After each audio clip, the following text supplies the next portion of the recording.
मेरे साथ मंच पर बैठे हुए सभी अग्रगणी सज्जन और मेरे व्याख्यान के लिए आए हुए आप सभी सज्जनों, मैं सबसे पहले प्रगति मित्र मंडल का आभार व्यक्त करना चाहता हूं कि उन्होंने मेरा ये व्याख्यान आयोजित किया और आपका भी आभारी हूं कि आप मेरे इस व्याख्यान के लिए यहाँ पर आए, आपने समय निकाला। पिछले 4-5 दिनों से मैं बहुत दुखी हूँ और मेरे दुख का कारण है कि हिंदुस्तान में ब्रिटेन की रानी आई हुई और वो जो ब्रिटेन की रानी इस देश में आई है उसको हमारे देश की सरकार ने बाकायदा निमंत्रण देकर बुलाया है। तो एक बाजू में तो हमारी सरकार कहती है कि देश में आजादी के 50 साल पूरे हो गए हैं और हम आजादी की स्वर्ण जयंती मना रहे हैं। दूसरी तरफ हमारी सरकार ऐसे लोगों को बुलाकर ला रही है जिन्होंने ये देश गुलाम बनाया था, जिन अंग्रेजों ने इस देश पर 250 साल राज किया, जिन अंग्रेजों ने इस देश की पूरी अर्थव्यवस्था को बर्बाद कर दिया, जिन अंग्रेजों ने भारतीय खेती को बर्बाद कर दिया, भारतीय कृषि को बर्बाद किया, जिन अंग्रेजों ने भारतीय संस्कृति, भारतीय शिक्षण पद्धति को बर्बाद किया, जिन अंग्रेजों के कारण हमारे देश की न्याय पद्धति का नाश हो गया और जिन अंग्रेजों के कारण हमारे देश की कई पीढ़ियां गुलामी के दौर में अपने आप को जिंदा रखकर बढ़ा पाई आगे, ऐसे अंग्रेजों के प्रतिनिधि ब्रिटेन की रानी को हिंदुस्तान में बुलाना मुझे बहुत अखर रहा है। मेरे जैसे नौजवान को ये समझ में नहीं आ रहा है कि ब्रिटेन की रानी आई क्यों है। पिछले 50 साल में ब्रिटेन ने और ब्रिटेन की सरकार ने ऐसा कुछ नहीं किया जिससे ये सिद्ध होता हो कि ब्रिटेन की सरकार पश्चाताप करना चाहती है। और अगर वो पश्चाताप ही करना चाहते थे तो हिंदुस्तान से वो सारी व्यवस्थाओं को वापस ले जाते जो उन्होंने हिंदुस्तान में डालकर छोड़ी, लेकिन ऐसा तो हुआ नहीं है। और पिछले 50 साल में ब्रिटेन ने ऐसा कोई सबूत भी पेश नहीं किया है कि वो हिंदुस्तान के प्रति कोई दया भाव रखते हैं, कोई सद्भावना रखते हैं। तो ऐसे समय में जब इस देश की आजादी की स्वर्ण जयंती मनाई जा रही हो, इस देश में गुलामी के दिनों की याद दिलाने के लिए ब्रिटेन की महारानी को बुलाना मैं हिंदुस्तान के शहीदों का अपमान मानता हूं।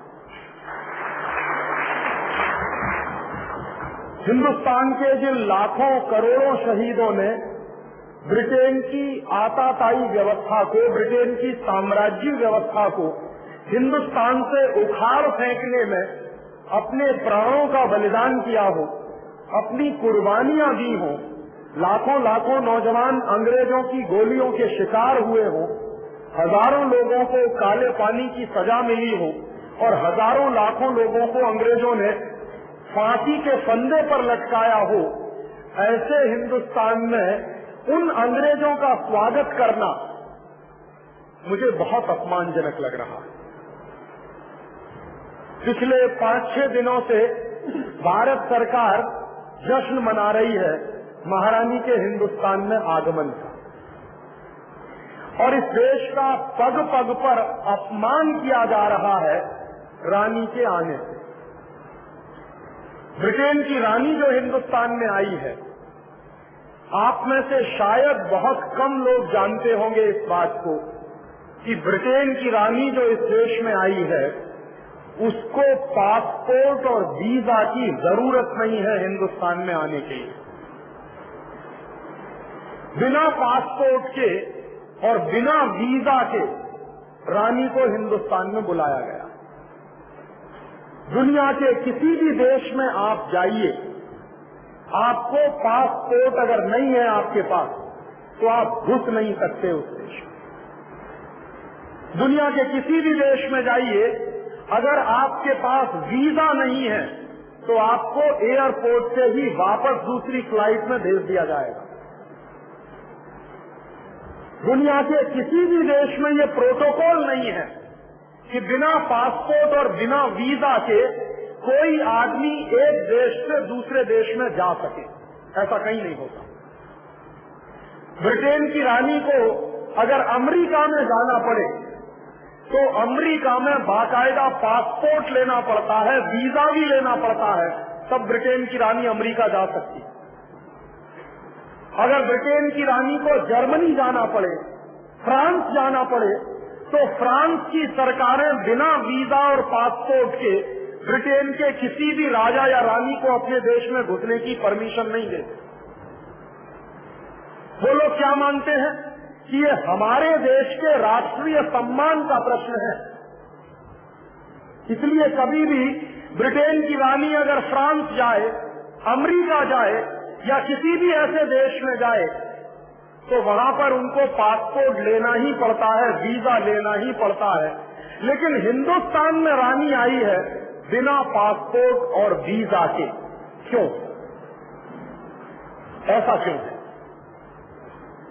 एक तरफ तो हम ये कहते हैं कि ब्रिटेन का साम्राज्य खत्म हो गया है, ब्रिटेन का राज्य खत्म हो गया है। पहले कभी ब्रिटेन की महारानी हमारी महारानी होती थी, अब तो हमारी महारानी वो नहीं है, क्योंकि अब तो अंग्रेजों का राज्य नहीं है इस देश में, अब तो अंग्रेजों का शासन नहीं है, अब तो अंग्रेजों की व्यवस्था नहीं चलती। तो जब ये देश गुलाम था अंग्रेजों का, उस जमाने में रानी अगर बिना पासपोर्ट और वीजा के आती थी तो समझ में आता था, क्योंकि वो अपने ही एक दूसरे देश में जाती थी। इंग्लैंड के लोग हिंदुस्तान को अपना एक उपनिवेश मानते थे, अपनी एक कॉलोनी मानते थे। तो चूंकि हमारा देश अंग्रेजों की एक कॉलोनी था और अंग्रेजों का एक उपनिवेश था, तो अंग्रेजों के किसी भी राजा को, अंग्रेजों के किसी भी अधिकारी को हिंदुस्तान में आने के लिए पासपोर्ट नहीं लेना पड़ता था, वीजा नहीं लेना पड़ता। तो ये बात अगर 1947 के पहले की होती तो मेरे जैसे आदमी को समझ में आने वाली बात थी। लेकिन आज तो अंग्रेजों के उपनिवेश हम नहीं हैं, ऐसा ही कहा जाता है ना। आज तो हम आजाद हैं, यही कहा जाता है ना। 15 अगस्त 1947 में यह देश अंग्रेजों की गुलामी से आजाद हो गया है, यही बताया जाता है हमको। तो अगर आज हम अंग्रेजों के उपनिवेश नहीं हैं, आज हम उनके साम्राज्य के हिस्से नहीं हैं, तो ब्रिटेन की रानी को पासपोर्ट और वीजा के साथ ही इस देश में आने की अनुमति मिलनी चाहिए, लेकिन ऐसा तो नहीं हुआ। तो ये दो बातें हैं, या तो हम ब्रिटेन के उपनिवेश हैं आज भी, तभी रानी बिना पासपोर्ट और वीजा के आ सकती है, और या हम ब्रिटेन के उपनिवेश अगर नहीं है तो रानी को पासपोर्ट और वीजा लेना चाहिए था। कभी भी दो सत्य एक साथ नहीं चलते। या तो ये सच है कि हिंदुस्तान आज भी ब्रिटेन का उपनिवेश है, तब तो रानी का बिना पासपोर्ट और वीजा के हमारे देश में आना समझ में आता है, और या फिर ये सच है कि हिंदुस्तान ब्रिटेन का अब गुलाम नहीं है, इसलिए रानी को पासपोर्ट और वीजा के साथ ही आना चाहिए। लेकिन घटना तो ये घटित हुई है कि रानी को पासपोर्ट और वीजा की जरूरत नहीं है, ये बात हिंदुस्तान की सरकार ने कही है। तो इसका एक ही अर्थ निकलता है, या तो ये अर्थ निकलता है जैसे आप अगर विदेश जाएं और आप हिंदुस्तान के नागरिक हैं, तो हिंदुस्तान की नागरिक की हैसियत से आप दुनिया के किसी भी देश में जाइए घूमने के लिए। जब आप वापस अपने देश में आएंगे तो कोई आपसे पासपोर्ट नहीं पूछेगा, कोई वीजा नहीं पूछेगा। क्यों नहीं पूछेगा? दिल्ली के एयरपोर्ट पर या बंबई के हवाई अड्डे पर जब आप उतरते हैं किसी भी दूसरे देश की यात्रा करके आप जब लौटते हैं तो आपसे पासपोर्ट नहीं देखा जाता, आपसे वीजा के बारे में नहीं पूछा जाता। क्यों? क्योंकि आप इस देश के नागरिक हैं। और अगर आप भारत के नागरिक हैं तो अपने ही देश में आने के लिए आपको पासपोर्ट की जरूरत नहीं है, वीजा की जरूरत नहीं। अगर आप भारत के किसी भी गांव में जाना चाहें, भारत के किसी भी प्रदेश में जाना चाहें, तो आपको पासपोर्ट की जरूरत नहीं है, वीजा की जरूरत नहीं है। तो ब्रिटेन की रानी अगर हिंदुस्तान में आई है तो या तो ये माना जाना चाहिए कि वो या तो हिंदुस्तान की नागरिक है, क्योंकि हिंदुस्तान के नागरिक को अपने देश में आने के लिए पासपोर्ट और वीजा की जरूरत नहीं है, या आज भी हिंदुस्तान ब्रिटेन का उपनिवेश है, इसलिए रानी को पासपोर्ट और वीजा की जरूरत नहीं। इन दोनों में से कोई एक बात सत्य है, लेकिन ये सत्य बात हिंदुस्तान के बड़े बड़े नेताओं के दिमाग में आ नहीं रही है, जो रानी के स्वागत में लगे हुए हैं।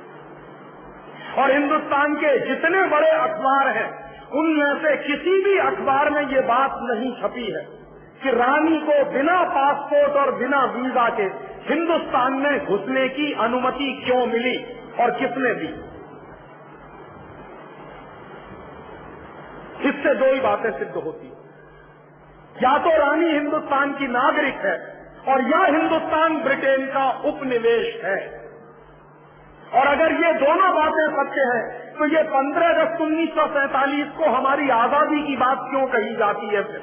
तो वो झूठ है इसका मतलब कि 15 अगस्त 1947 को हम आजाद ही नहीं हुए, क्योंकि अगर 15 अगस्त 1947 को हम आजाद हो गए होते तो आज हिंदुस्तान ब्रिटेन का उपनिवेश नहीं होता, और अगर हिंदुस्तान ब्रिटेन का उपनिवेश नहीं होता तो रानी को हिंदुस्तान में आने के लिए पासपोर्ट लेना पड़ता, वीजा लेना पड़ता। और इसलिए मैं बहुत दुखी हूं। आपके देश का राष्ट्रपति जब किसी दूसरे देश की यात्रा पर जाता है तो उस देश के प्रोटोकॉल के हिसाब से काम करना पड़ता है।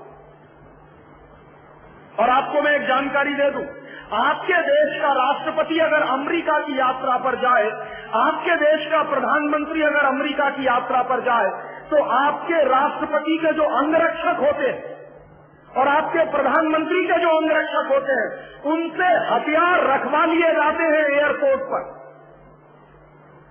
और अंगरक्षकों को राष्ट्रपति के साथ चलने नहीं दिया जाता। अगर हमारे देश का राष्ट्रपति किसी दूसरे देश में जाए तो राष्ट्रपति के साथ जो फौज जाएगी, जो उनके अंगरक्षक जाएंगे, उनके हथियार वहां एयरपोर्ट पर रखवा लिए जाते हैं और उनको बिना हथियार अपने राष्ट्रपति के साथ जाने की अनुमति मिलती है। कई बार तो अंगरक्षकों को एयरपोर्ट पर रोक दिया जाता है और जाने भी नहीं देते। लेकिन ब्रिटेन की महारानी तो अपने साथ पूरे के पूरे अंगरक्षकों को लेकर आई है,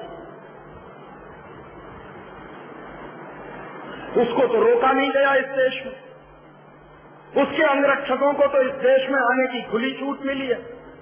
बल्कि हिंदुस्तान के सिपाही रानी की रक्षा नहीं कर सकते, इसलिए ब्रिटेन की सरकार कहती है कि हमने अपने अंगरक्षक भेजे हैं। और जिसने भी टेलीविजन देखा हो या अखबारों में पढ़ा हो, समाचार देखे हो, पढ़े हो या फोटोग्राफ देखे हो, उसमें बहुत स्पष्ट है कि रानी की रक्षा के लिए जितने अंगरक्षक आए हैं वो सब के सब ब्रिटेन से बुलाए गए।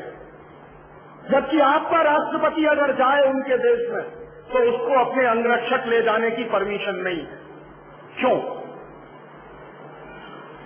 ये दूसरी बात भी यही सिद्ध करती है कि आपके देश की राजनीतिक गुलामी अभी भी बरकरार है। और तीसरी, उससे भी ज्यादा अपमान की बात है जो मेरे कलेजों को इस समय आग की तरह से चुभा रही है। वो अपमान क्या हुआ है? हिंदुस्तान की सरकार ने रानी के सम्मान में दिल्ली में एक कार्यक्रम आयोजित किया, और दिल्ली में सरकार का एक म्यूजियम है जिसका नाम है नेशनल म्यूजियम, राष्ट्रीय संग्रहालय, उसने वो कार्यक्रम आयोजित किया। और उस कार्यक्रम के आयोजन के लिए जो निमंत्रण पत्र बांटे गए, उन निमंत्रण पत्रों में राष्ट्रपति का नाम नीचे है, रानी का नाम ऊपर है। क्यों?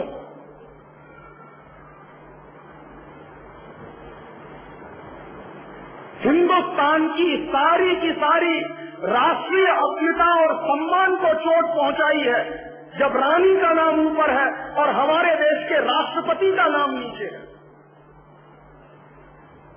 और इस देश का राष्ट्रपति इस देश के संविधान का सबसे प्रमुख व्यक्ति है। भारतीय संविधान के अनुसार भारतीय संविधान का सबसे प्रमुख व्यक्ति है राष्ट्रपति। सारे राष्ट्र का प्रमुख व्यक्ति है वो, और भारतीय संविधान के अनुसार वो राष्ट्र का प्रथम पुरुष है, पहला व्यक्ति है।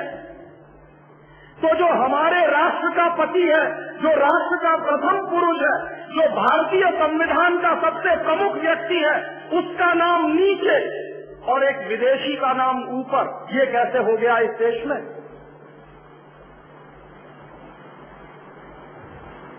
और इसको मैं भारतीय संविधान का सरासर अपमान मानता हूं।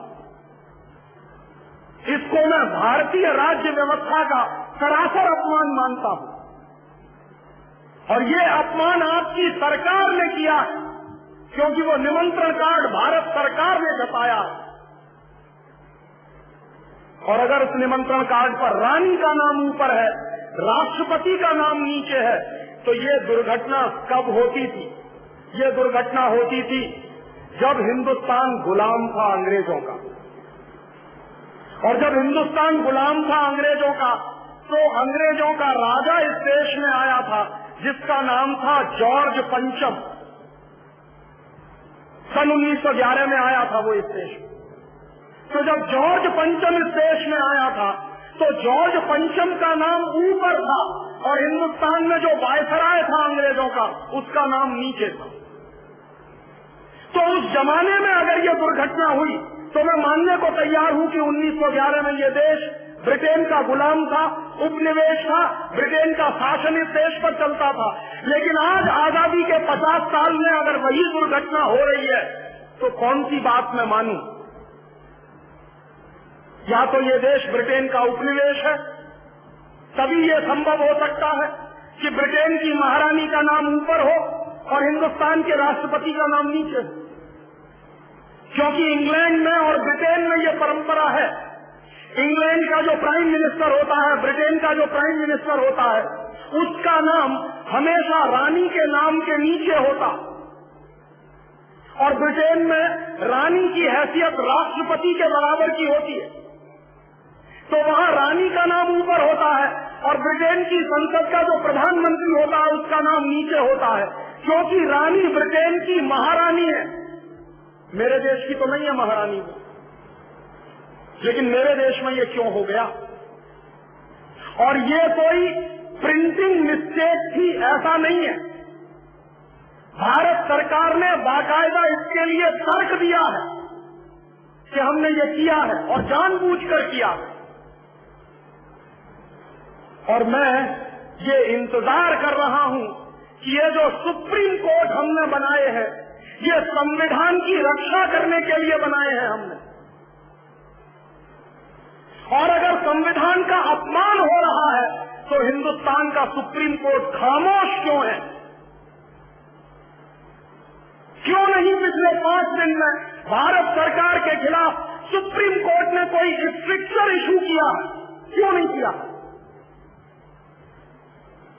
क्या हमने सुप्रीम कोर्ट इसलिए बनाए हैं कि ये खामोशी के साथ देश का अपमान होते हुए देखें, देश के संविधान का अपमान होते हुए देखें, इसलिए हमने बनाए हैं ये सुप्रीम कोर्ट? हिंदुस्तान का सुप्रीम कोर्ट खामोश है। इतने बड़े राष्ट्रीय अपमान के प्रश्न पर सुप्रीम कोर्ट बोल नहीं रहा है। सब खामोशी के साथ मुंह सिलकर बैठे हुए हैं। और दूसरी तरफ हिंदुस्तान की सारी राजनीतिक पार्टियों के बड़े नेता खामोश है। किसी भी नेता का बयान नहीं आया है इतने बड़े राष्ट्रीय अपमान के प्रश्न पर। किसी भी राजनीतिक पार्टी ने बयान नहीं दिया है कितना बड़ा अपमान हुआ है इस देश का इस सवाल पर। और इस देश में कुछ राजनीतिक पार्टियों को तो हम राष्ट्रवादी कहते हैं, कुछ राजनीतिक पार्टियां तो भारतीय संस्कृति के लिए मरने मिटने को तैयार हैं, कुछ राजनीतिक पार्टियां तो भारतीय अस्मिता के लिए अपनी जान न्यौछावर करने को तैयार है। ऐसी राजनीतिक पार्टियों की तरफ से भी कोई बयान नहीं है आज तक। जो अपने आप को राष्ट्रवादी मानते नहीं, उनसे तो हम कोई उम्मीद कर नहीं सकते, लेकिन जो हमेशा से अपने आप को राष्ट्रवादी कहते हैं, उनकी तरफ से भी तो कोई बयान नहीं आया है। इतना बड़ा राष्ट्रीय अपमान का प्रश्न है ये। और उससे भी बड़ा राष्ट्रीय अपमान उस दिन हुआ जब रानी को दिल्ली में 21 तोपों की सलामी दी गई। हिंदुस्तान में प्रोटोकॉल है।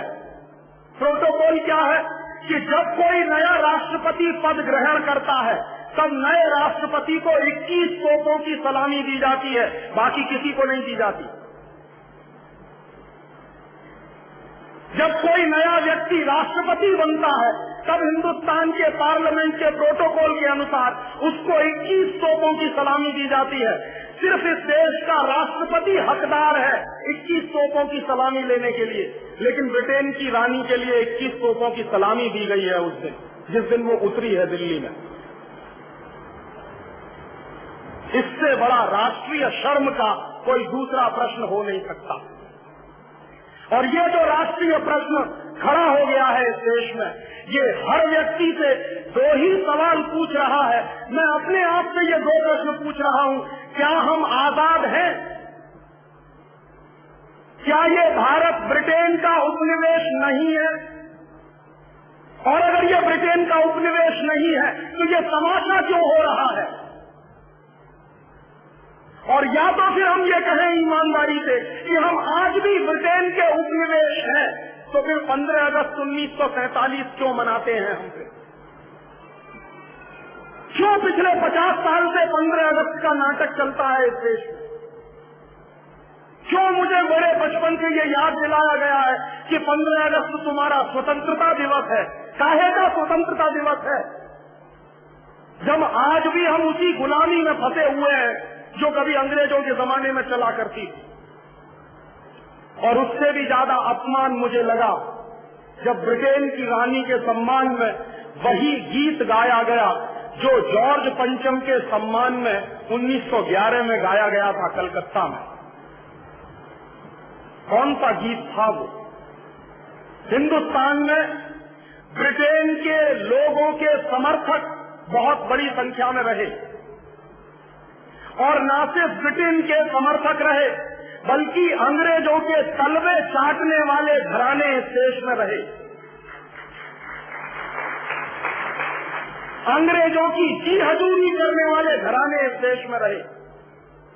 और जिन खानदानों ने अंग्रेजों के जितने ज्यादा तलवे चाटे, उन्हीं खानदानों का नाम इस देश में गर्व से लेते हैं लोग। जो अंग्रेजों के सबसे ज्यादा पिट्ठू बनकर रहे, जो अंग्रेजों के चरणों में साष्टांग बिछ जाते थे, ऐसे ही लोगों को इस देश के इतिहास में पढ़ाया जाता। और ऐसा ही एक खानदान था जो अंग्रेजों की गुलामी में आकंठ डूबा हुआ था। उस खानदान का नाम था टैगोर खानदान। और उस टैगोर खानदान का एक व्यक्ति था जिसका नाम था रविंद्रनाथ टैगोर। उस रविंद्रनाथ टैगोर ने जॉर्ज पंचम के स्वागत के लिए एक गीत लिख दिया था। और न सिर्फ उस आदमी ने वो गीत लिखा, बल्कि कलकत्ता में जब जॉर्ज पंचम पहुंचा और उस भरी सभा में जहां लाखों लोग उपस्थित थे, हिंदुस्तान की गुलामी का गीत गाया गया और ब्रिटेन के राजा का सम्मान किया गया। और ये काम रविंद्रनाथ टैगोर ने अपने मुंह से किया। और वो गीत कौन सा था जो रविंद्रनाथ टैगोर ने इंग्लैंड के राजा की स्तुति का गान करते हुए लिखा था? वो गीत वही है जिसको आप कहते हैं जन गण मन अधिनायक जय हे भारत भाग्य विधाता। बहुत शर्म आती है मेरे जैसे आदमी को जब वो गीत गाने के लिए कोई मुझे कहता है कि ये गाओ। क्यों गाएं उस गीत को? रविन्द्रनाथ टैगोर तो चापलूसी करते थे अंग्रेजों की, रविन्द्रनाथ टैगोर तो चाटुकार थे अंग्रेजों के, और रविन्द्रनाथ टैगोर तो साइकोसेंट थे अंग्रेजों के। इसलिए उन्होंने अंग्रेजों के राजा के सम्मान में वो गीत लिखा था। मैं तो नहीं हूं, मुझे तो अंग्रेजों की चापलूसी से कोई मतलब नहीं। मैं तो अंग्रेजों का उससे ज्यादा विरोधी हूं जितना कोई हो सकता है। लेकिन मेरे आजाद देश में उस गीत को बार बार गवाया जाए, ये मेरा राष्ट्रीय अपमान का प्रश्न है। और जिस गीत को अंग्रेजों के राजा जॉर्ज पंचम के स्वागत में गाया था रविन्द्रनाथ टैगोर ने, वही गीत 5 दिन पहले दिल्ली के एयरपोर्ट पर गाया गया महारानी के सम्मान में। आपने कभी ध्यान दिया है उस गीत के शब्द क्या है और उन शब्दों का मतलब क्या है? जन गण मन अधिनायक जय हे, हिंदुस्तान की जनता के मनों के अधिनायक तुम्हारी जय हो, ये मतलब है। जन गण मन अधिनायक जय है माने जॉर्ज पंचम तुम हिंदुस्तान की जनता के मनों के, जनता के गणों के अधिनायक हो, सुपरबॉस हो, इसलिए तुम्हारी जय हो। ये रविन्द्रनाथ टैगोर गा रहे हैं। भला इससे ज्यादा चाटुकारिता का दूसरा कोई प्रमाण मिल सकता? इससे ज्यादा साइको फैंसी का दूसरा कोई प्रमाण आपको मिल सकता? और दूसरी लाइन है जनगण मन अधिनायक जय है, भारत भाग्य विधाता, माने तुम भारत के भाग्य विधाता हो, माने हमारा भाग्य तुम लिख रहे हो। ये तो कोई भगवान से भी नहीं कहता है। लेकिन रविन्द्रनाथ टैगोर ने तो हिंदुस्तान के साम्राज्यवादी राजा का प्रतीक जो जॉर्ज पंचम था, उसको भगवान से भी ऊपर रख दिया था कि तुम तो भारत के भाग्य विधाता हो। पंजाब सिंध गुजरात मराठा द्राविड़ उत्कल बंग, विंध्य हिमाचल यमुना गंगा, उच्छल जलधि तिरंग, तब शुभ नामे जागे, तब शुभ आशीष मांगे। माने पंजाब सिंध गुजरात मराठा द्राविड़ उत्कल बंग, ये सारा हिंदुस्तानी इलाका तुम्हारे लिए आशीष मांग रहा है, तब शुभ आशीष मांगे, तुम्हारी भलाई की प्रार्थना कर रहा है। ये पूरा हिंदुस्तान जो अंग्रेजों की गुलामी में सिसक रहा था, उसको रविन्द्रनाथ टैगोर लिख रहे हैं कि ये सारा का सारा हिंदुस्तान तुम्हारे लिए आशीष मांग रहा है, तब शुभ आशीष मांगे। और वो सारी की सारी आशीष हम तुमको दे रहे हैं अपनी तरफ से। और अंत में जनगण मंगलदायक जय है भारत भाग्य विधाता, वही भारत के भाग्य विधाता तुम्हारा मंगल हो, तुम्हारा कल्याण हो। माने जो हमको गुलाम बनाने के लिए आए हैं, उनकी चाटुकारिता में कोई आदमी कितना बिक सकता है, इसका ये निकृष्ट नमूना है। और अंत में वो कह रहे हैं कि जय है जय है जय है, माने तुम्हारी ही जय है, तुम्हारी ही जय है, तुम्हारी ही जय है। ऐसा गुलामी का प्रतीक गीत ये गुलामी के दिनों में गाया गया एक ऐसे हिंदुस्तानी की तरफ से जिसको शायद आप बड़े श्रद्धा की नजर से देखते हैं।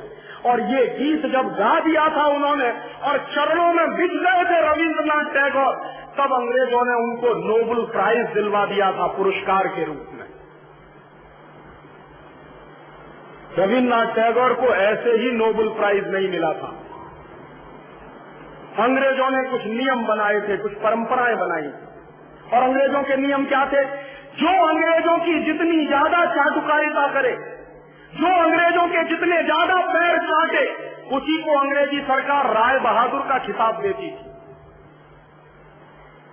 उसी को अंग्रेजी सरकार हिंदुस्तान में और इंग्लैंड में नाइटहुड की पदवियां दिया करती। ऐसे ही लोगों को अंग्रेजों की तरफ से इनाम मिलते थे, क्योंकि वो अंग्रेजों के चरण चाटते थे और हिंदुस्तान को गालियां देते थे। और ऐसे चरण चाटू लोग आपने नाम सुना है, हिंदुस्तान के राजाओं के दरबार में कुछ चारण और भाट हुआ करते थे। वो चारण और भाट क्या करते थे?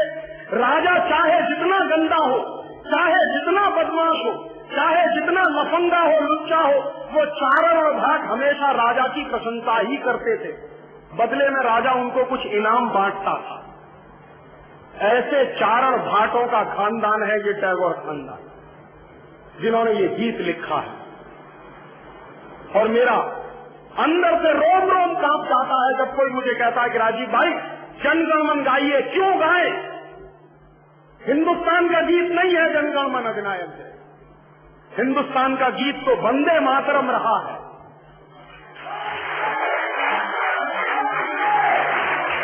और ये वंदे मातरम जैसा गीत जो हिंदुस्तान की आजादी की लड़ाई का प्रतीक था, जो हिंदुस्तान के लोगों में खून में जोश भरने का काम करता था, उस वंदे मातरम जैसे गीत को हिंदुस्तान में राष्ट्रीय गीत का दर्जा दिलवाने में 50 साल लग गया हमको, अब जाके हुआ है। लेकिन जो गुलामी के जमाने का गीत था, जनगणमन अधिनायक जय है, वो आजादी के तुरंत बाद हिंदुस्तान के उन गुलाम लोगों ने, जो शरीर से आजाद होंगे लेकिन दिमाग से गुलाम होंगे, हिंदुस्तान का राष्ट्रीय गीत बनाया था। और आप में से बहुत कम लोग जानते होंगे कि कांग्रेस के 2 अधिवेशन हुए थे, जिन दोनों अधिवेशनों में ये फैसला हुआ था सर्वसम्मति से कि हिंदुस्तान की आजादी के बाद जनगणमन हमारा राष्ट्रीय गीत नहीं रहेगा। ये फैसला हुआ था कांग्रेस की समिति में। लेकिन उन्हीं कांग्रेस के लुच्चे नेताओं ने आजादी के बाद उसी को अपने देश का राष्ट्रीय गीत घोषित करवा दिया। इससे ज्यादा शर्म की दूसरी बात कोई हो नहीं सकती। और वो गीत जिस तरह से गाया गया था, जॉर्ज पंचम की अगुवाई करने के लिए, जॉर्ज पंचम का स्वागत करने के लिए कलकत्ता में लाखों लोगों के बीच में, वही गीत अब फिर गाया गया है महारानी के सम्मान में उस दिन दिल्ली के एयरपोर्ट पर। कैसे कहें कि ये देश आजाद है? 1911 में जो हमने सुना है वही तो आज हम हमारी आंखों के सामने देख रहे हैं। उस जमाने में चारण भाटों का काम टैगोर जैसे खानदान के लोग करते थे। आज भी चारण भाटों की कमी नहीं है, जो रात दिन महारानी के सम्मान में कविताएं लिख रहे हैं, लेख लिख रहे हैं। मैं तो पिछले 6 दिनों से अखबार पढ़ रहा हूं। इस देश में ऐसे लोगों की कमी नहीं है जो अंग्रेजों के समर्थन में, रानी के समर्थन में अपनी लेखनी घिसे चले करे जा रहे हैं, इसी उम्मीद में कि शायद फिर से अंग्रेजों की दया दृष्टि हो जाए तो हमको भी कोई नोबेल प्राइज मिल जाए या राय बहादुर का खिताब मिल जाए। ये देश के राष्ट्रीय अपमान का विषय है और इसलिए पिछले 1 हफ्ते से मैं बहुत दुखी हूं। एक दूसरी जानकारी और दूं कि 1911 में जब जॉर्ज पंचम आया था तो हिंदुस्तान में ऐसे हजारों लोग थे जिन्होंने जॉर्ज पंचम का विरोध किया था। कांग्रेस के अंदर गरम दल नाम का जो तबका था उसने जॉर्ज पंचम का भयंकर विरोध किया था, जिसमें लोकमान्य तिलक जैसे लोग शामिल थे। लोकमान्य तिलक जॉर्ज पंचम का हिंदुस्तान आना राष्ट्रीय अपमान मानते थे, इसलिए उन्होंने कॉल दिया था कि जॉर्ज पंचम के समारोह में कोई भी हिंदुस्तानी जो अपने आप को राष्ट्रवादी कहता है वो जाएगा नहीं, और जो भी अपने आप को राष्ट्रवादी मानते थे वो गए नहीं थे जॉर्ज पंचम के सम्मान में। तो तिलक जैसे नेताओं ने उस जमाने में विरोध किया था और तिलक के जो सहयोगी थे उनके ऊपर जॉर्ज पंचम को काले झंडे दिखाने के आरोप में लाठियां चलाई गई थी और उनको जेल में बंद किया गया। तो जॉर्ज पंचम का विरोध जिन्होंने किया, जो हिंदुस्तान को अपनी मां मानते थे, जो मातृभूमि मानते थे और हिंदुस्तान का अपमान बर्दाश्त नहीं कर सकते थे, ऐसे लोगों ने जब जॉर्ज पंचम को काले झंडे दिखाए थे तो अंग्रेजी सरकार ने उन पर लाठी चार्ज किया था और पकड़कर जेल में बंद कर दिया था। वही पिछले 1 हफ्ते पहले फिर हुआ है। शायद आपको मालूम नहीं, दिल्ली के अखबारों में तो ये छपा है, बंबई के अखबारों में ये नहीं छपा है। मेरे आजादी बचाओ आंदोलन के 1,500 से ज्यादा कार्यकर्ताओं पर लाठी चार्ज हुआ उस दिन दिल्ली में, इसलिए कि हमने महारानी का विरोध किया था उस दिन एयरपोर्ट पर। माने हमारे ही देश की पुलिस, हम ही को पीट रही थी। क्यों? क्योंकि हम महारानी का विरोध कर रहे हैं। विरोध क्यों कर रहे हैं? हम सत्य बोल रहे हैं, इसलिए हमको मार खानी पड़ी। मैं तो दुर्भाग्य से उस दिन बंबई में था, लेकिन मेरे 1500 साथी जेल में ठूंस दिए गए हैं, अभी भी उनकी जमानत नहीं है। और हमने भी संकल्प लिया है कि हमने कोई अपराध किया नहीं है, इसलिए हम जमानत नहीं लेंगे। देखें हिंदुस्तान की पुलिस और देखें हिंदुस्तान की सरकार कितने दिन उनको जेल में बंद रखती। हमने देश के सम्मान के प्रति अपने साथियों को दांव पर लगाया, और उन 1500 साथियों में आप ये सुनकर आश्चर्य करेंगे, ताज्जुब करेंगे कि बहनों की संख्या 300 है। उन 300 बहनों पर भी पुलिस ने लाठीचार्ज किया। क्यों किया है? क्योंकि रानी का विरोध कर रहे थे वो लोग, सत्य बोल रहे थे, इसलिए लाठीचार्ज हुआ। हमारी पुलिस हम ही को पीट रही थी। तो मेरे दिमाग में वो दृश्य घूम गया कि सन 1911 में जब लोकमान्य तिलक और उनके सहयोगियों ने जॉर्ज पंचम का विरोध किया होगा, तो जिस तरह से उनको लाठियों से पीटा गया होगा, वही दृश्य अभी दिल्ली में ये घटित होकर चुका। उस जमाने में तो हम मान सकते हैं कि अंग्रेजों की सरकार थी, इसलिए जॉर्ज पंचम का विरोध करने का माने अंग्रेजों का विरोध करना, और अंग्रेजों का विरोध करना माने अंग्रेजी सरकार के अत्याचारों को निमंत्रण देना। लेकिन आज तो हमारी सरकार है, आज तो अंग्रेजी सरकार नहीं है। ये हम कैसे भूलें कि जो सरकार चला रहे हैं वो हमारे ही वोट से चुनकर गए हैं, वो अंग्रेजों के प्रतिनिधि नहीं है। ये हम कैसे भूलें कि इन नेताओं को आपने हमने ही वोट देकर चुनकर भेजा है दिल्ली में, और वो नेता ब्रिटेन की रानी की रक्षा करने के लिए हिंदुस्तान के नागरिकों पर लाठीचार्ज करवा सकते हैं। ये 1911 में होता था, वो आज क्यों हो रहा? इसलिए मेरा दिल बहुत दुखी कि क्या हो रहा है इस देश में, कौन सी आजादी है और कैसी आजादी है। और इस राष्ट्रीय अपमान के प्रश्न को दुर्भाग्य से हिंदुस्तान की कोई राजनीतिक पार्टी उठा नहीं रही है, क्योंकि सबको डर लगता है। क्या डर लगता है? कि हो जाए साल 2 साल में हमारे हाथ में सत्ता आए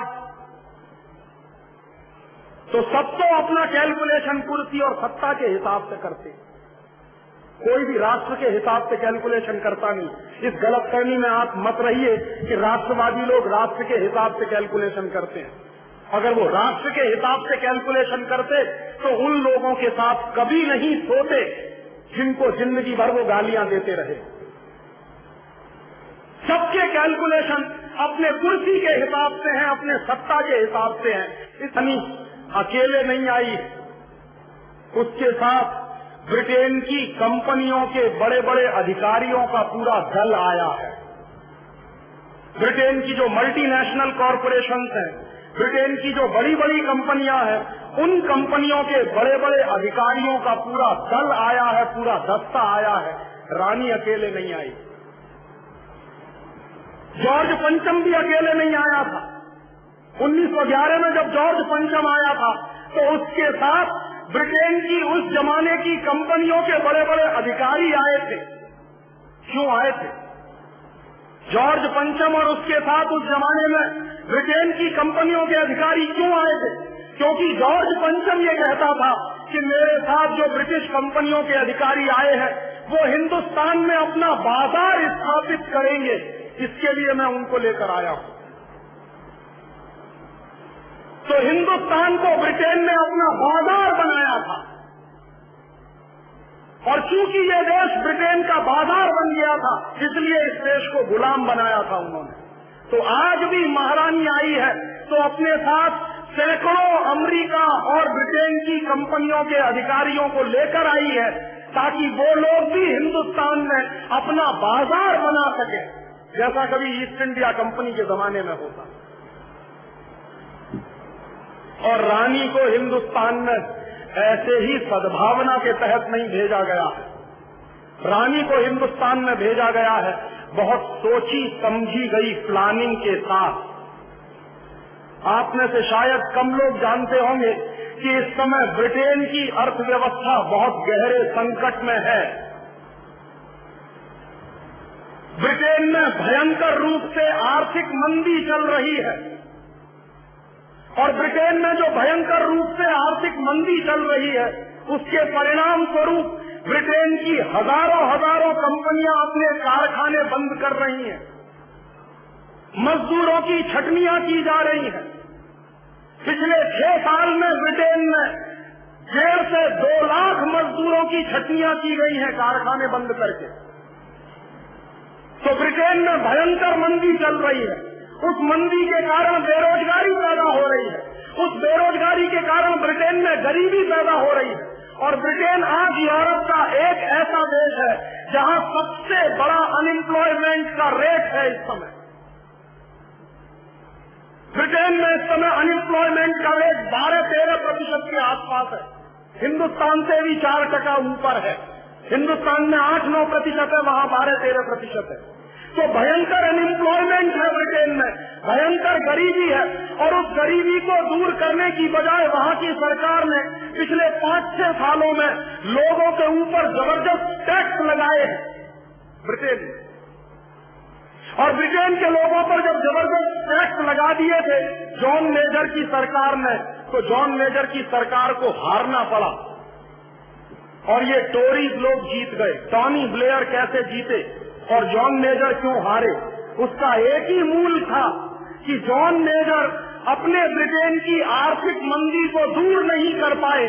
बेरोजगारी बढ़ती चली गई, भुखमरी बढ़ती चली गई, गरीबी बढ़ती चली गई, इसलिए वहां की जनता ने जॉन मेजर को नकार दिया और टॉनी ब्लेयर के हाथ में सत्ता सौंपी है।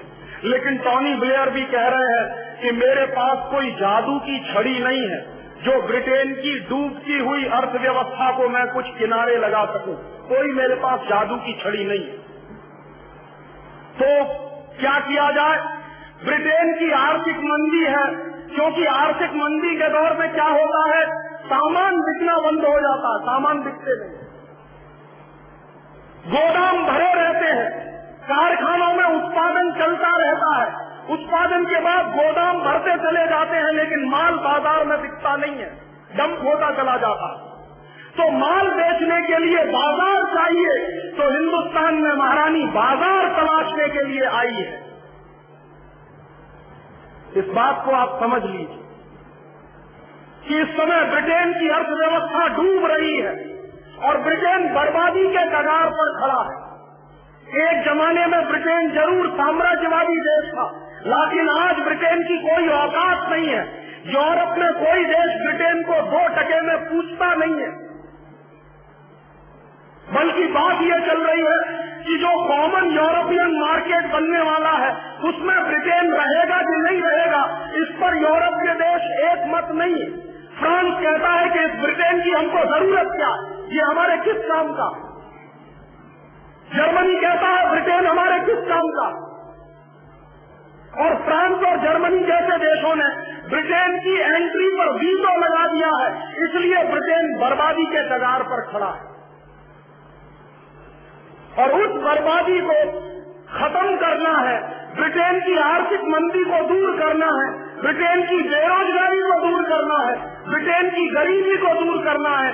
इसलिए ब्रिटेन की कंपनियों के अधिकारी रानी के साथ हिंदुस्तान में आए हैं बाजार तलाशने के लिए, और वो बाजार तलाशने के लिए वही प्रयास कर रहे हैं जो एक जमाने में जॉर्ज पंचम ने किया था।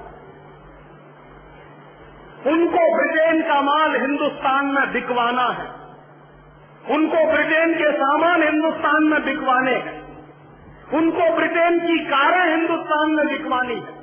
इसलिए ब्रिटेन की सबसे बड़ी कार बनाने वाली कंपनी रोल्स रॉयस का चीफ एग्जीक्यूटिव ऑफिसर रानी के साथ आया है। रोल्स रॉयस का चीफ एग्जीक्यूटिव ऑफिसर ये कहता है कि जितनी मारुति हिंदुस्तान में एक साल में बिकती है, अगर उतनी रोल्स रॉयस बिकना शुरू हो जाए तो हमारी कंपनी का तो कल्याण हो जाएगा। तो वो आपके देश में अपना बाजार बनाने के लिए आए हैं, ना कि आपके प्रति उनके मन में कोई सदाशयता है, ना आपके प्रति उनके मन में कोई दया पैदा हो गई है। इस राजनीति को समझिए, ये बहुत ऊंचे स्तर की राजनीति इस देश में चल रही है। और उस राजनीति को प्रोटोकॉल के तहत इस देश में स्थापित किया जा रहा है। कभी अगर ये ब्रिटेन के अधिकारी चाहते और ब्रिटेन की कंपनियां चाहती तो वो सीधे हिंदुस्तान में आ सकते थे, लेकिन सीधे नहीं आए, अपने साथ रानी को लेकर आए हैं, क्योंकि रानी ट्रम्प कार्ड है और वो ट्रम्प कार्ड इस्तेमाल करना चाहते हैं इस देश की अर्थव्यवस्था में अपने सामान बेचकर। और हिंदुस्तान की सरकार के साथ रानी के प्रतिनिधि मंडल की जो बातें चल रही हैं, उसमें सबसे महत्वपूर्ण बात जो चल रही है वो समझने वाली है। वो बात क्या चल रही है? ब्रिटेन की रानी चाहती है कि ब्रिटेन का जितना माल हिंदुस्तान में आए वो सब टैक्स फ्री हो, उस पर टैक्स न लगाया जाए या कम से कम टैक्स लगाया जाए। क्यों? ताकि ब्रिटेन का माल इस देश में सस्ता बिके और हिंदुस्तानी माल महंगा बिके। ये नीति आज की नहीं है, 250 साल पुरानी अंग्रेजों की पुरानी नीति है ये। उस जमाने में भी अंग्रेजों ने हिंदुस्तान को अपना बाजार बनाया था, तो अंग्रेजों ने एक ही नीति चलाई थी कि ईस्ट इंडिया कंपनी का माल टैक्स फ्री बिकता था और हिंदुस्तानी कंपनियों के माल पर टैक्स लगाया जाता था। और हिंदुस्तानी कंपनियों पर 1,000% का टैक्स लगाया जाता था और ब्रिटेन का माल टैक्स फ्री बिकता था। तो अंग्रेजों को फायदा क्या हुआ था कि जिन अंग्रेजों का माल दुनिया में कहीं नहीं बिकता था, उन्हीं अंग्रेजों का माल हिंदुस्तान में बिकना शुरू हो गया था। ब्रिटेन की महारानी दूसरी बातचीत क्या कर रही है? ब्रिटेन की महारानी हिंदुस्तान सरकार से दूसरी बातचीत कर रही है कि हिंदुस्तान का जो कच्चा माल है, जो रॉ मटेरियल है, वो कौड़ी के दाम में, सस्ते से सस्ते दाम में ब्रिटेन को मिले और ब्रिटेन उसको पक्का माल बनाकर वापस हिंदुस्तान में लाकर बेचे। ये बात चल रही है और इसलिए ब्रिटेन की रानी के साथ जो अंग्रेजों की कंपनियों के अधिकारी आए हैं, वो क्या बातें कर रहे हैं? वो कोशिश कर रहे हैं कि हिंदुस्तान की सोने की खदान अंग्रेजी कंपनियों को मिल जाए, हिंदुस्तान की चांदी की खदानें अंग्रेजी कंपनियों को मिल जाए, हिंदुस्तान की चांदी की खदानें अंग्रेजी कंपनियों को मिल जाए, हिंदुस्तान की कॉपर और आयरन ओर की खदानें अंग्रेजी कंपनियों को मिल जाए, हिंदुस्तान के जो तेल के कुएं हैं, वो तेल के कुएं अंग्रेजी कंपनी है जिसका नाम है शेल, SHELL। ये इंग्लैंड की सबसे बड़ी ऑयल एक्सप्लोरेशन की सबसे बड़ी कंपनी है, पेट्रोलियम प्रोडक्ट बेचने वाली सबसे बड़ी कंपनी है अंग्रेजों की शेल। तो शेल के अधिकारी आए हैं रानी के पास इस तलाश में कि हिंदुस्तान में जहां जहां तेल के कुएं हैं वो शेल कंपनी को मिल जाए। तो सब तो गिद्ध की नजर लेके आए हैं कि जहां जहां हिंदुस्तान में कुछ मिले उसको नोच कर खा लो, जैसे कभी पहले खाया था। ये बातें चल रही हैं ब्रिटेन की रानी के साथ और दनादन हिंदुस्तान की सरकार एग्रीमेंट साइन कर रही है ब्रिटेन की रानी के साथ। और जो एग्रीमेंट साइन हो रहे हैं, उन एग्रीमेंट के साइन करते समय जानते हैं क्या तमाशा होता? हमारे देश का प्रधानमंत्री ब्रिटेन के दूसरे मंत्रियों के साथ मुस्कुराते हुए हाथ मिलाता और एक फाइल वो ब्रिटेन के मंत्री के हाथ में पकड़ाता है, दूसरी फाइल अपने हाथ में पकड़ता है और देश की संपत्ति बिकने का समझौता हो जाता है। और ये सब कुछ मुस्कुराते हुए चलता है।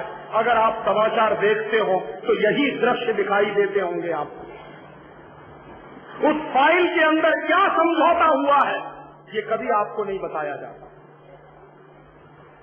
हिंदुस्तान की जनता को यह नहीं बताया जाता कि तुम्हारे देश का हमने कौन सा हिस्सा बेच दिया।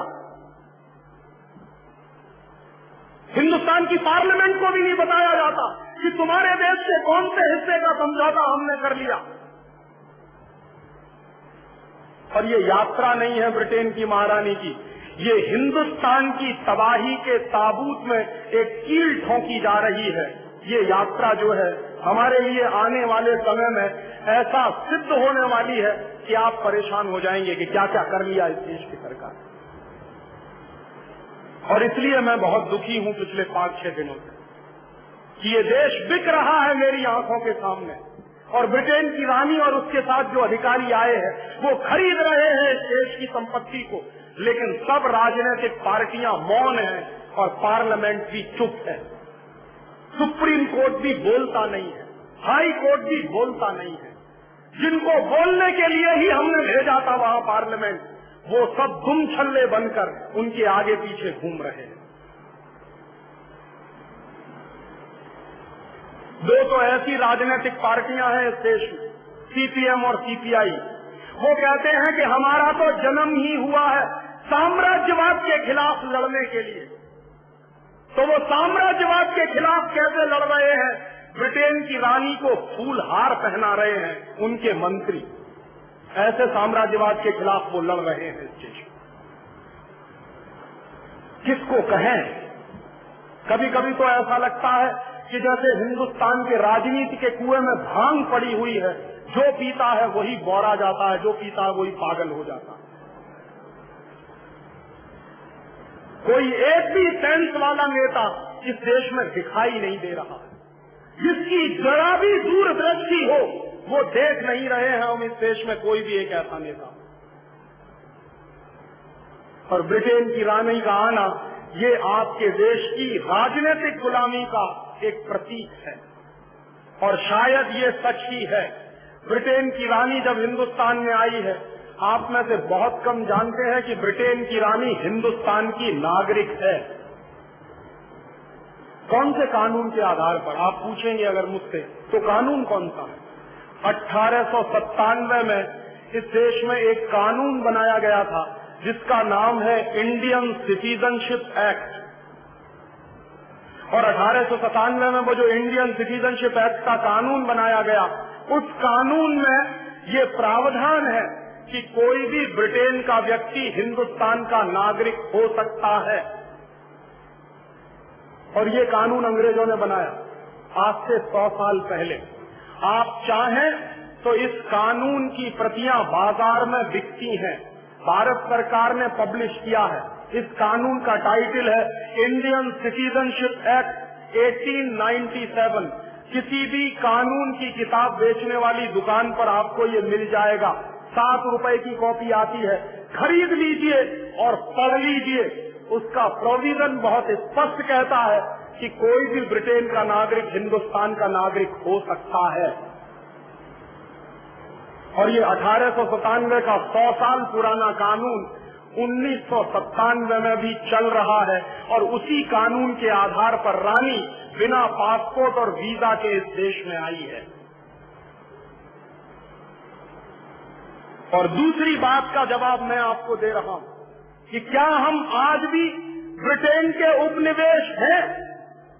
तो आप अगर ये जानना चाहते हैं तो 1946 का एक कानून है जिसका नाम है इंडियन इंडिपेंडेंस एक्ट। वो खरीद कर पढ़ लीजिए, इसका जवाब आपको वहां मिल जाएगा। 1946 का जो इंडियन इंडिपेंडेंस एक्ट है वो अंग्रेजों ने पारित किया था लंदन में। और अंग्रेजों ने 1946 के इंडियन इंडिपेंडेंस एक्ट को पारित करने के बाद क्या किया था? उस कानून के पारित होने के बाद भारत और पाकिस्तान का बंटवारा किया था अंग्रेजों ने।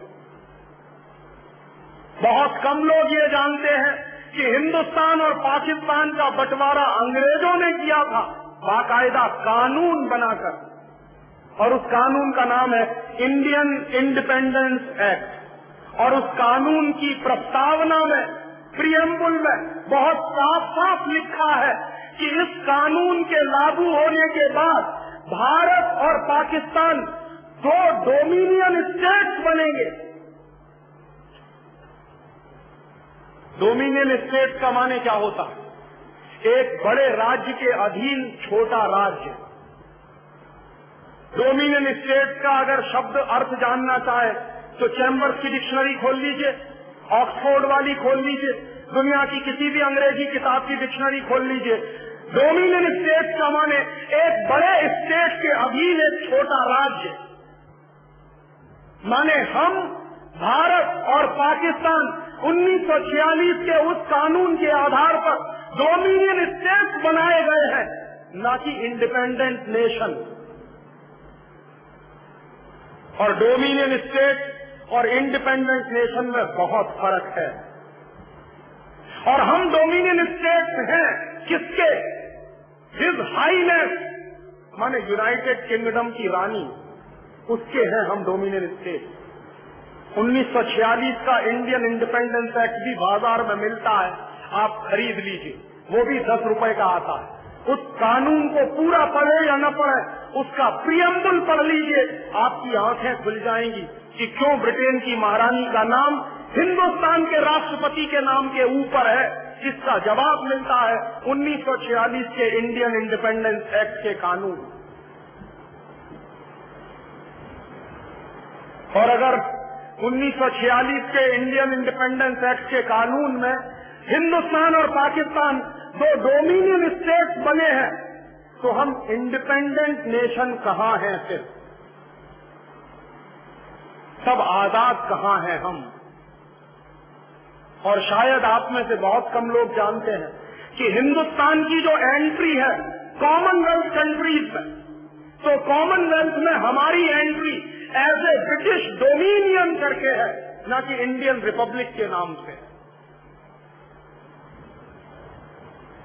और ये इतना गंभीर प्रश्न है, ये गंभीर प्रश्न हिंदुस्तान की आजादी के समय उठाया जाना चाहिए था, और कुछ लोगों ने उठाया भी था, लेकिन उनकी बात को किनारे कर दिया गया, क्योंकि उस जमाने के जो बड़े नेता थे उनको सत्ता की और कुर्सी की वैसी ही भूख थी जैसी आज सीताराम केसरी को है।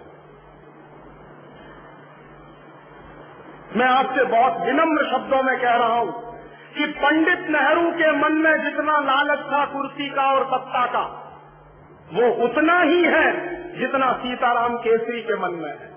कोई फर्क नहीं है।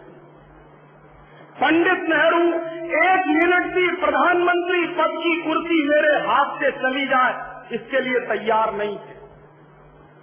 और इतिहास इस बात को अभी खोजेगा किसी दिन, तो जवाब मिलेगा कि हिंदुस्तान में सरदार पटेल के नाम पर कांग्रेस ने जब वोट पड़ा था, कांग्रेस वर्किंग कमेटी की मीटिंग हुई थी, और कांग्रेस वर्किंग कमेटी की मीटिंग में यह फॉर्मूला निकाला गया था कि कांग्रेस के तमाम प्रदेशों के अध्यक्ष जिस नाम पर वोट डालेंगे वही आदमी हिंदुस्तान का पहला प्रधानमंत्री बनेगा।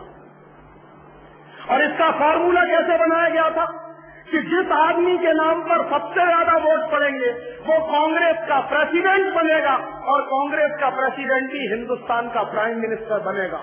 ये फॉर्मूला कांग्रेस वर्किंग कमेटी ने निकाला था, और उस फॉर्मूले के आधार पर वोट डलवाए गए थे। और उस जमाने में कांग्रेस में 15 प्रदेश अध्यक्ष थे, और 15 प्रदेश अध्यक्षों ने जब वोट डाला तो उनमें से 14 वोट सरदार पटेल के पक्ष में पड़े थे, 1 वोट पंडित नेहरू के पक्ष में पड़ा था सिर्फ। और जब पंडित नेहरू के पक्ष में 1 वोट पड़ा तो पंडित नेहरू हार गए और सरदार पटेल जीत गए।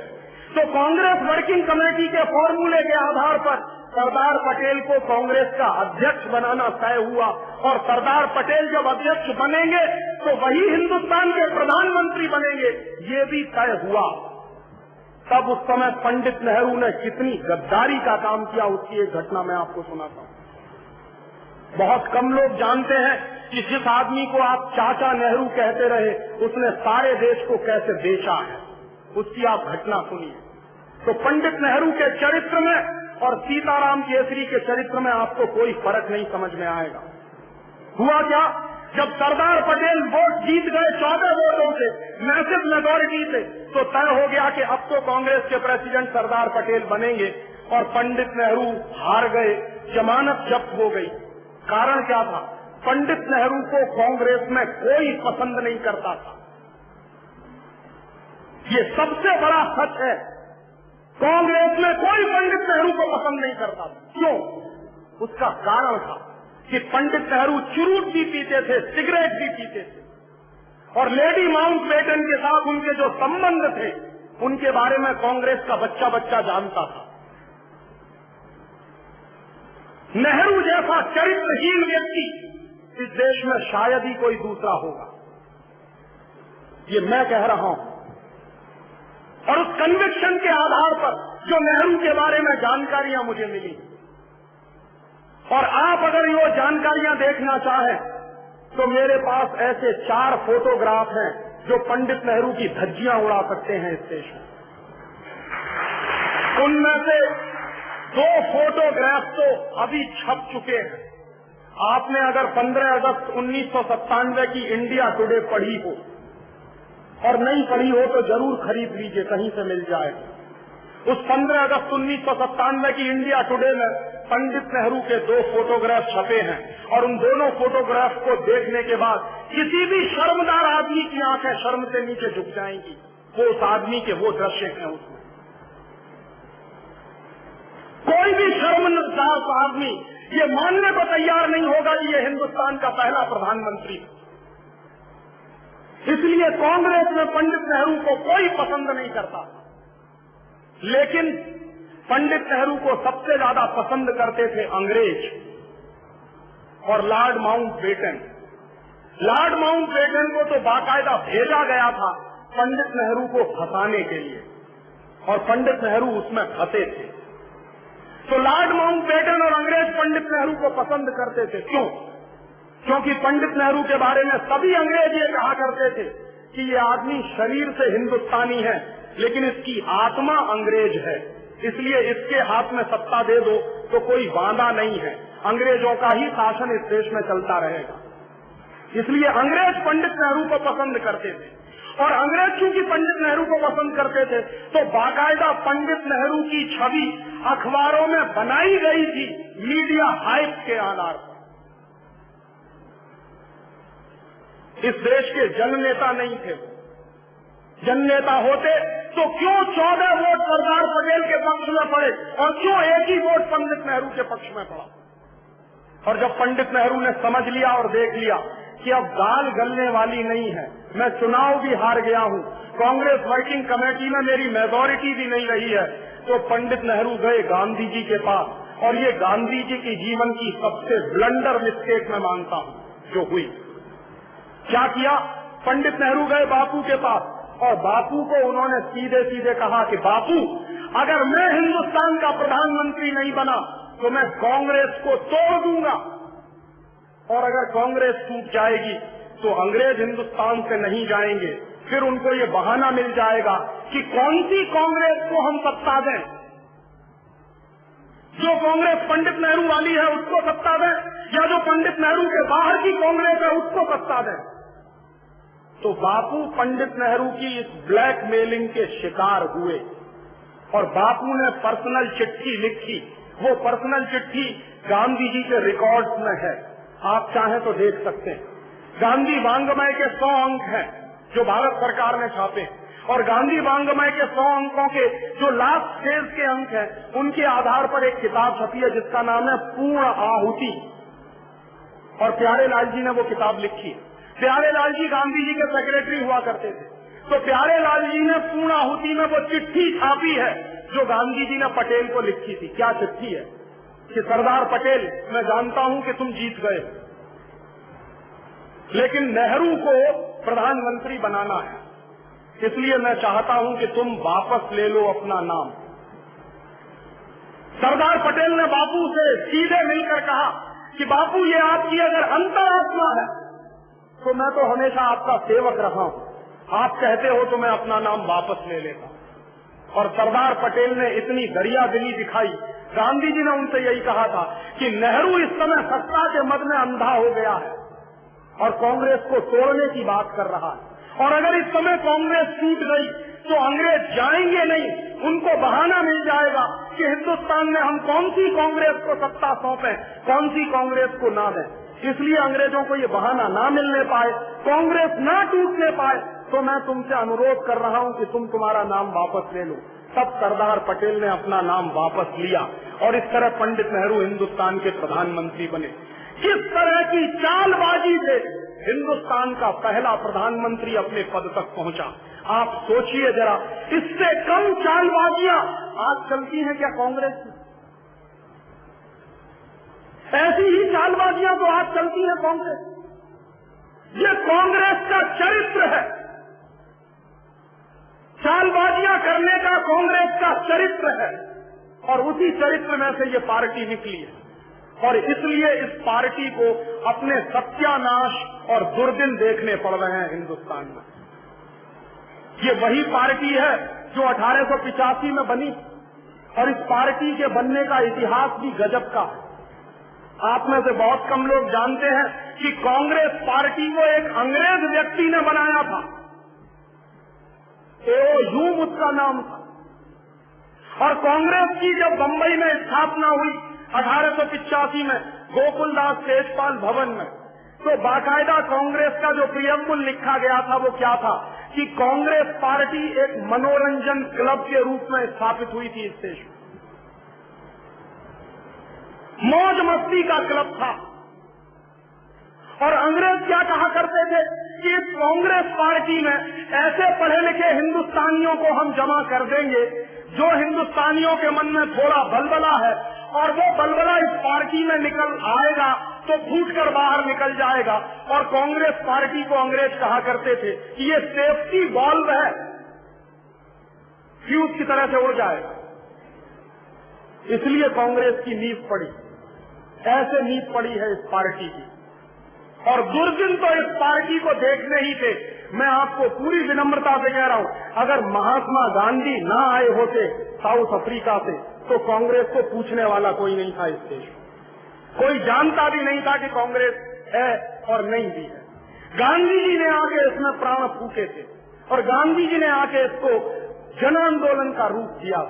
बाद में गांधी जी खुद इतने दुखी हुए कि उन्होंने आजीवन कांग्रेस से इस्तीफा दे दिया और बाद में गांधी जी कांग्रेस पार्टी में मेंबर तक नहीं रहे और अंत में जीवन के आखिरी दिनों में गांधी जी ने ये बहुत स्पष्ट कह दिया था कि कांग्रेस को खत्म कर दो। क्यों? गांधी जी कहा करते थे कि अगर इस कांग्रेस को खत्म नहीं किया तो ये हिंदुस्तान को वैसे ही लूटेगी जैसे अंग्रेज इस देश को लूटते रहे। लेकिन इन कांग्रेसियों ने कांग्रेस को खत्म नहीं की, गांधी को खत्म करवा दिया, क्योंकि गांधी उनके रास्ते की रुकावट बनने लगे। और बाद में जब कांग्रेस खत्म नहीं हुई तो आज आप उसका हश्र देख रहे हैं। हिंदुस्तान में घोटाले दर घोटाले इस पार्टी ने रिकॉर्ड कायम किया है। और गांधी जी यही कहा करते थे कि अगर ये कांग्रेस खत्म नहीं हुई तो देश को ऐसे लूटेगी जैसे अंग्रेज लूटा करते थे। वही बात आज गांधी जी की सत्य सिद्ध हो रही है इस देश में। और ऐसे धोखाधड़ी से, ऐसे 420 के काम से पंडित नेहरू इस देश के प्रधानमंत्री बने थे। और ऐसी धोखाधड़ी से अगर इस देश की आजादी आई हो तो वो आजादी है कहाँ। और इसलिए गांधी जी 14 अगस्त 1947 की रात को दिल्ली में नहीं आए थे, वो नोआखली में थे। और कांग्रेस के बड़े नेता गांधी को बुलाने के लिए गए थे कि बापू चलिए आप। गांधी ने मना कर दिया था। क्यों? गांधी कहते थे कि मैं मानता नहीं कि कोई आजादी आ रही है। और गांधी ने स्पष्ट कह दिया था कि ये आजादी नहीं आ रही है, सत्ता के हस्तांतरण का समझौता हो रहा है, आजादी नहीं आ रही। और गांधी जी ने नोआखली से प्रेस स्टेटमेंट रिलीज किया था। वो प्रेस स्टेटमेंट भी पूर्णाहुति में छपा है, पूरा का पूरा। उस प्रेस स्टेटमेंट गांधी जी ने पहले ही वाक्य में ये कहा कि मैं हिंदुस्तान के उन करोड़ों लोगों को ये संदेश देना चाहता हूँ कि ये जो तथाकथित आजादी, सो कॉल्ड फ्रीडम आ रही है, ये मैं नहीं लाया। ये सत्ता के लालची लोग हस्तांतरण के चक्कर में फंसकर लाए हैं। मैं मानता नहीं कि इस देश में कोई आजादी आई। और इसलिए गांधी आए नहीं थे। 14 अगस्त रात 1947 को दिल्ली में नहीं थे, नोआखली में थे। माने भारतीय राजनीति का सबसे बड़ा पुरोधा जिसने हिंदुस्तान की आजादी की लड़ाई की नींव रखी हो, वो आदमी दिल्ली में मौजूद नहीं था 14 अगस्त 1947 की रात। क्यों? इसके गंभीर अर्थ हैं। गांधी जी इससे सहमत नहीं थे। और 14 अगस्त 1947 की रात को जो कुछ हुआ है, 14 अगस्त 1947 की रात को जो कुछ हुआ है वो आजादी नहीं आई, ट्रांसफर ऑफ पावर का एग्रीमेंट साइन हुआ था पंडित नेहरू और लॉर्ड माउंटबेटन के बीच में। ट्रांसफर ऑफ पावर का एग्रीमेंट और इंडिपेंडेंस ये दो अलग चीजें हैं। स्वतंत्रता और सत्ता का हस्तांतरण ये दो अलग चीजें हैं। और सत्ता का हस्तांतरण कैसे होता है? आप आज देखिए, एक पार्टी की सरकार है, वो चली जाए, दूसरी पार्टी की सरकार आती है, तो दूसरी पार्टी का प्रधानमंत्री जब शपथ ग्रहण करता है तो वो शपथ ग्रहण करने के तुरंत बाद एक कॉपी पर हस्ताक्षर करता है, शायद आपने देखा होगा। तो जिस कॉपी पर आने वाला प्रधानमंत्री हस्ताक्षर करता है उसी कॉपी को ट्रांसफर ऑफ पावर की बुक कहते हैं। और उस पर हस्ताक्षर के बाद पुराना प्रधानमंत्री नए प्रधानमंत्री को सत्ता सौंप देता है और वो निकलकर बाहर चला जाता है। यही नाटक हुआ था 14 अगस्त 1947 की रात को 12 बजे। लॉर्ड माउंटबेटन ने अपनी सत्ता पंडित नेहरू के हाथ में सौंपी थी और हमने कह दिया कि स्वराज्य आ गया। कैसा स्वराज्य और काहे का स्वराज्य? अंग्रेजों के लिए स्वराज्य का मतलब क्या था और हमारे लिए स्वराज्य का मतलब क्या था? अंग्रेज कहते थे कि हमने स्वराज दिया, माने अंग्रेजों ने अपना राज तुमको सौंप दिया। ये अंग्रेजों का इंटरप्रिटेशन था। और हिंदुस्तानी लोगों का इंटरप्रिटेशन था कि हमने स्वराज्य ले लिया, अंग्रेजों ने अपना राज्य तुमको सौंपा था ताकि कुछ दिन तुम इसको चला लो, जब जरूरत पड़ेगी तो हम दोबारा आ जाएंगे। और अभी महारानी इसीलिए याद दिलाने के लिए वापस आई है कि हमने 50 साल पहले जो अपना राज तुमको सौंपा था उस राज की हालत क्या है, वही देखने के लिए शायद महारानी इस देश में आई। और उससे भी ज्यादा अपमान की बात मुझे तब लगी कि हिंदुस्तान की इस नपुंसक सरकार ने रानी को जलियांवाला बाग की जमीन पर उतरने की छूट दी। जिस जलियांवाला बाग में हिंदुस्तान के हजारों शहीदों का खून बिछा है, जिस जलियांवाला बाग में हिंदुस्तान के हजारों शहीदों ने अपनी कुर्बानी दी है, उस जलियांवाला बाग में रानी को उतरने की छूट देना हिंदुस्तान के शहीदों की शहादत का सबसे बड़ा अपमान है जो इस सरकार ने किया। रानी किससे माफी मांगेगी? ब्रिटेन की प्रेस ने यह हंगामा मचाया कि जलियांवाला बाग में जाकर रानी माफी मांगना चाहती है। किससे माफी और कैसी माफी? पहले आपने हजारों लोगों को गोली से मार दिया और अब कहते हैं आई एम सॉरी। पहले हिंदुस्तान के हजारों शहीदों को खून से रंग दिया और फिर कहते हैं सॉरी। और रानी किसको माफ कर सकती है? इसकी हैसियत क्या है? इसकी औकात क्या है? हमको माफ करने की उसकी कोई औकात है? हिंदुस्तान के एक एक शहीद की शहादत इस रानी के करोड़ों करोड़ों के मुकद्दर पर कुर्बान की जा सकती है क्या? हिंदुस्तान के एक एक शहीद का खून इतना सस्ता है क्या कि रानी उसको आके माफ करे? कभी कोई देश अपनी शहादत का मूल्य लगाता है क्या? कभी किसी देश के शहीद इसलिए शहीद होते हैं कि बाद में हमारा मूल्य लगाया जाएगा, हमारी शहादत का मूल्य लगाया जाएगा। और वो दिन तो यह देश भूल नहीं सकता। किससे माफी मांगेगी और कौन माफ करेगा इसको? 13 अप्रैल 1919 को जलियांवाला बाग में जब 20,000 लोगों की सभा हो रही थी, बैसाखी का दिन था, और उस 20,000 लोगों की सभा जो हो रही थी जलियांवाला बाग में, उस 20,000 लोगों की सभा को चारों तरफ से घेर कर डायर ने गोलियां चलाई थी। पता नहीं आप में से कितने लोगों ने जलियांवाला बाग देखा। मैंने मेरे जीवन में 3 बार देखा। उस जलियांवाला बाग में अंदर घुसने के लिए छोटा सा गेट है 3.5 फुट का, बाकी चारों तरफ से बाउंड्री वॉल से घिरा हुआ है पूरा बाग। तो डायर ने क्या किया था कि 3.5 फुट वाले गेट पर टैंक लाकर खड़ा कर दिया था ताकि अंदर से कोई बाहर ना भाग सके। और डायर अंदर अपनी फौज लेकर पहुंचा और 20,000 हिंदुस्तानी क्रांतिकारी वहां जमा थे। किसी के पास हथियार नहीं था, किसी के पास बम नहीं था, पिस्तौल नहीं था, गोला बारूद नहीं था। ये अंग्रेज सरकार जानती थी और सब अहिंसक तरीके से वहां मीटिंग कर रहे थे। और उस अहिंसक तरीके से 20,000 लोगों की जो मीटिंग चल रही थी, डायर ने बिना चेतावनी दिए हुए उन 20,000 लोगों पर गोली चलाना शुरू कर दिया और 18 मिनट गोलियां चलती रही। 1-2 मिनट नहीं, 18 मिनट गोलियां चली और 18 मिनट जो गोलियां चली उनमें से 2,000 लोग तो सीधे मर गए, गोलियां खाकर शहीद हो गए और हजारों लोग भगदड़ में मर गए।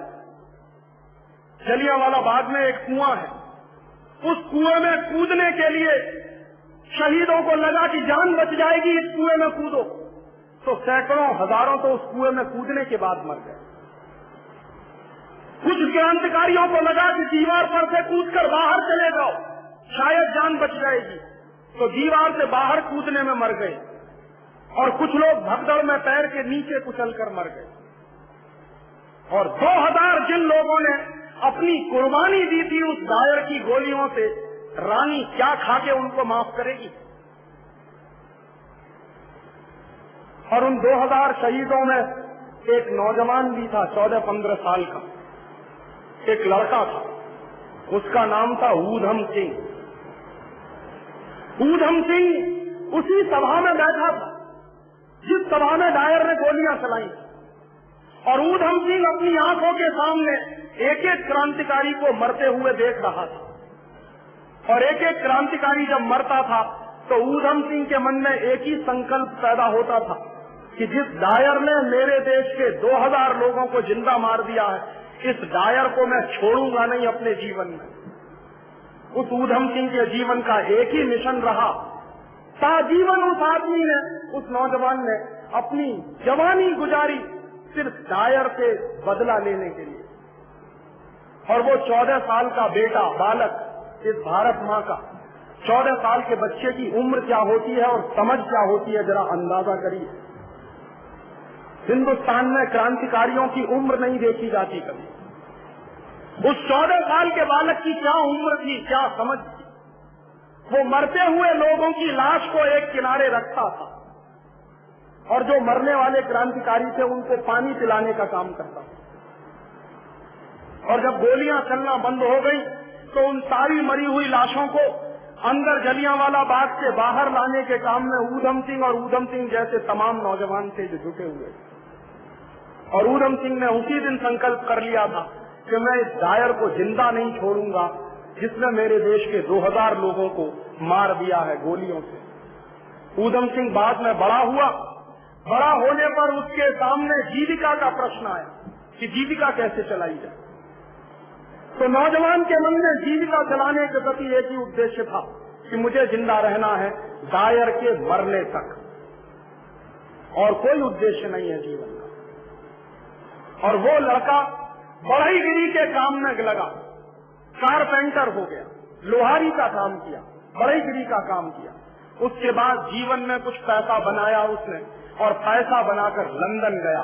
क्यों गया? क्योंकि डायर ने जब यहाँ हत्याकांड कर दिया था तो डायर का तबादला कर दिया गया था और उसको लंदन भेज दिया था अंग्रेजों की सरकार। तो डायर की तलाश में ऊधम सिंह लंदन तक पहुंचा और लंदन पहुंचने के बाद फिर पैसे खत्म हो गए तो उसने लंदन के एक होटल में बैरे की नौकरी की और महीनों महीनों बैरे की नौकरी करने के बाद कुछ पैसा बनाया तो उससे एक रिवॉल्वर खरीदी उस नौजवान ने।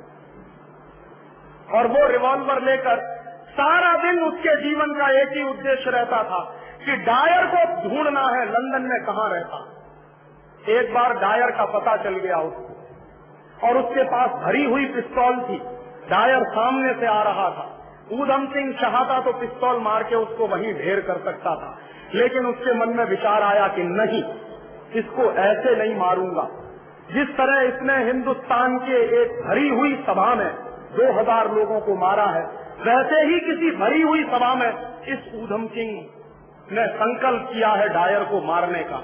तो मारा नहीं उसने डायर को, और उसने कहा ये तो कमजोरी होगी और मैं कमजोर देश का आदमी नहीं, ये कमजोरी नहीं करूंगा। उसके बाद अंग्रेजों की सरकार ने डायर के सम्मान में एक बहुत बड़ा फंक्शन किया लंदन में। और डायर के सम्मान में अंग्रेजों की सरकार ने वो फंक्शन क्यों किया? डायर के सम्मान में अंग्रेजों की सरकार ने इसलिए फंक्शन किया कि डायर ने हिंदुस्तान के 2000 क्रांतिकारियों को मारा तो अंग्रेजी सरकार ने उसको नाइटहुड की उपाधि दी कि इसने हिंदुस्तान के 2000 क्रांतिकारियों को मार दिया है, इसलिए इसको इनाम मिलना चाहिए। तो इनाम दिया गया था डायर को। और जिस समारोह में, जिस जलसे में डायर को ये इनाम दिया जा रहा था, उसकी स्तुति गान किया जा रहा था, उसकी प्रशंसाएं की जा रही थी, उसी भरी मीटिंग में ऊधम सिंह बैठा हुआ था। और जब ऊधम सिंह के बर्दाश्त के बाहर हो गई सब बात, तो चुपचाप उठा, मंच तक आया, बड़े आराम से पिस्तौल निकाली और गोली चलाई। डायर वहीं ढेर हो गया। और जब डायर ढेर हो गया तो अंग्रेजी पुलिस का एक सुपरिंटेंडेंट दरवाजे पर खड़ा था। उसके हाथ कांप गए कि एक हिंदुस्तानी नौजवान में इतनी हिम्मत कि भरी हुई सभा में से उठकर बड़े आराम से आया और मंच पर गोली चलाकर आराम से चला गया। ऊधम सिंह ने उस सुपरिंटेंडेंट को कहा कि मुझे गिरफ्तार करो। तो सुपरिंटेंडेंट भौचक्का होकर उसके मुंह की तरफ देखने लगा। उसकी हिम्मत नहीं हुई ऊधम सिंह को पकड़ने। बाद में ऊधम सिंह को लगा कि ये आदमी डर गया है, तो उसने अपनी रिवॉल्वर फेंक दी हाथ में से, कहा कि अब तो गिरफ्तार करो। तो डरते डरते उसने ऊधम सिंह के हाथ में हथकड़ी लगाई, पुलिस सुपरिंटेंडेंट। और ऊधम सिंह ने कहा कि चलो, मुझे न्यायालय में ले चलो, कोर्ट में ले चलो। कोर्ट में ले गए ऊधम सिंह को और अंग्रेजों के लंदन के न्यायालय में ऊधम सिंह को कटघरे में खड़ा किया। तो न्यायाधीश ने जो सबसे पहला प्रश्न किया ऊधम सिंह से, वो क्या था? न्यायाधीश ने प्रश्न किया कि ऊधम सिंह, तुम चाहते तो डायर की हत्या करने के बाद भाग सकते थे, तुम्हारे पास पूरा मौका था।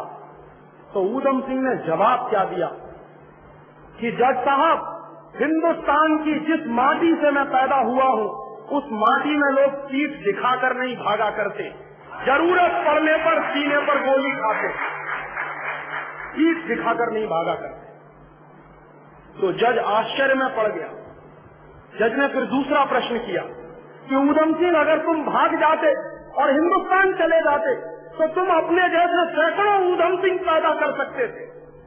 तो उसने जवाब दिया कि जज साहब, आप इस गलतफहमी में मत रहिए। जिस दिन आप मुझे फांसी के फंदे पर चढ़ाओगे, उस दिन हिंदुस्तान में एक नहीं 10,000 ऊधम सिंह पैदा हो जाएंगे।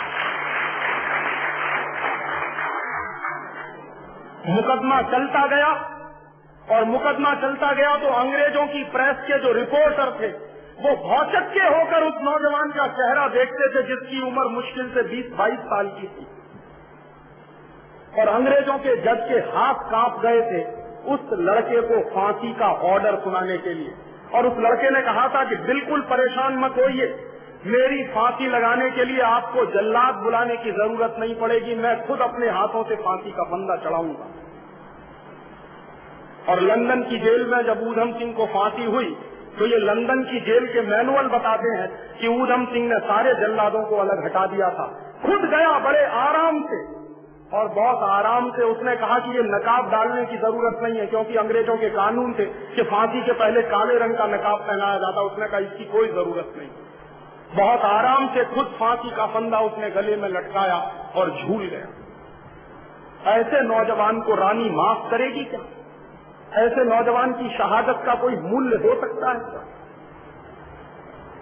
और ऐसे नौजवान की शहादत की जमीन है अमृतसर का जलियांवाला बाग, और उस जलियांवाला बाग में ऐसी रानी के खराब और अपवित्र कदमों का हिंदुस्तान की सरकार के द्वारा वहां पहुंचाया जाना सबसे ज्यादा राष्ट्रीय सम्मान के खिलाफ काम है।